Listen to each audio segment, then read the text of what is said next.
Hello and welcome.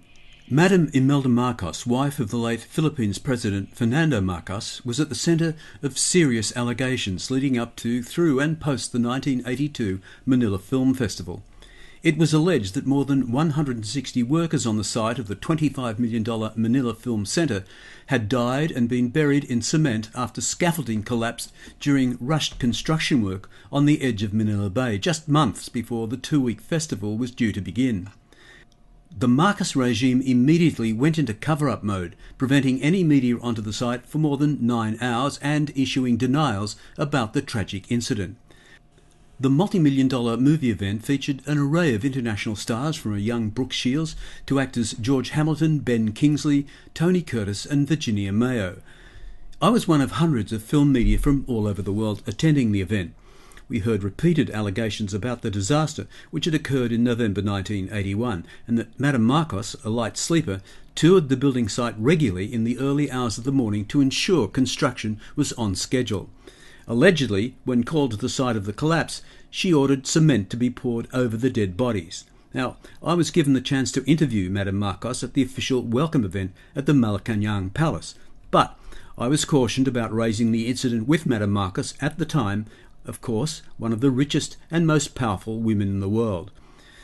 And of course, at that point, we had no proof of the allegations, so our conversation remained almost entirely about the festival and movies.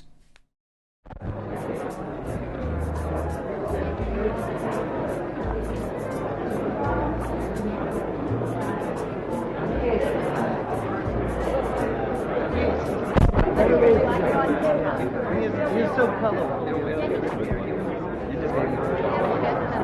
I mean, the 4-hour sleep a day, is that right? You can get up and keep going right after that? Well, yes and no. Well, when I need sleep, sometimes I need sleep for 12 hours, but most of the time I need very little sleep, only because I never get tired.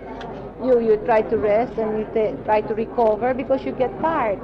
And the reason for this is, I suppose I get energized through the day. I sincerely believe that I wake up very ordinary with a 1,000 energy, if we can call it that, and then I see a beautiful flower arrangement, it energizes me, a beautiful smile, a nice baby, energizes me, a beautiful program, a beautiful deed, a kind gesture, energizes me. By midnight, I'm just ready to take and fly and go on, How many functions during the week would you have to attend? I don't count. I don't count, but quite some, because I have two kinds of work. Ceremonial, which is not as exciting and as fulfilling as the responsibility of service. Do you get a chance to relax at all? I mean, do you ever stop? I am relaxed all the time. And as you will notice, in the press conference, I am the dismay of the president and the press office here, because I'm very, very open and very candid. And anybody who has some ulterior motive can really get into me and get the wrong aspect about me. But at this point of my life, I really concentrate in the fact that I give the best in my hands and my deed, the best in my mind and my creativity, and the best in my heart. If this is not yet enough, this is all I've been given. Blame somebody there who created me. Why I asked the question was, I wondered, because you've done so much for the International Film Festival here, do you ever actually get a chance to see a film?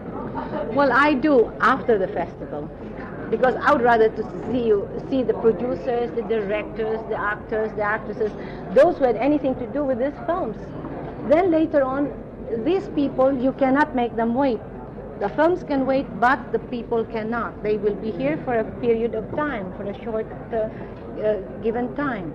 But the people, but the films they can wait, and I will have a chance to see. Especially if they're very good, you can be sure. What sort of President films? and I will be there. What sort of films do you like generally? What style of films? Romances?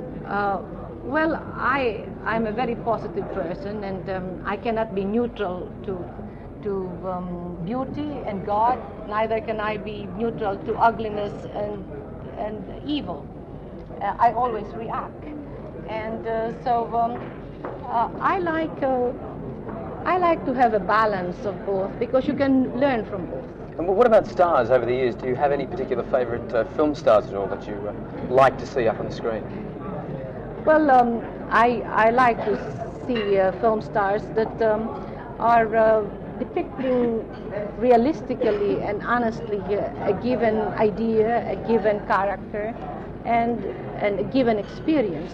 And I look at film more in essence rather than in the physical, and I look at it from a metaphysical point of view rather than the physical or material point of view. Very diplomatic answer. Can I ask you an important question for Australia? Because the Australian film industry is growing very quickly. Is there any opportunity that the Philippines government would assist in co-productions with Australian filmmakers? I hope so. This is the reason for the setting up of the Entertainment Philippines Incorporated. We hope that we shall have co-productions with Australia. Especially Australia is a neighbor, not so near a neighbor, but quite close by. And also Australia is a country that has gone way ahead in technology and has profoundly gotten into the industry in a very committed manner for the good of not only for Australia or a section of the world, but all.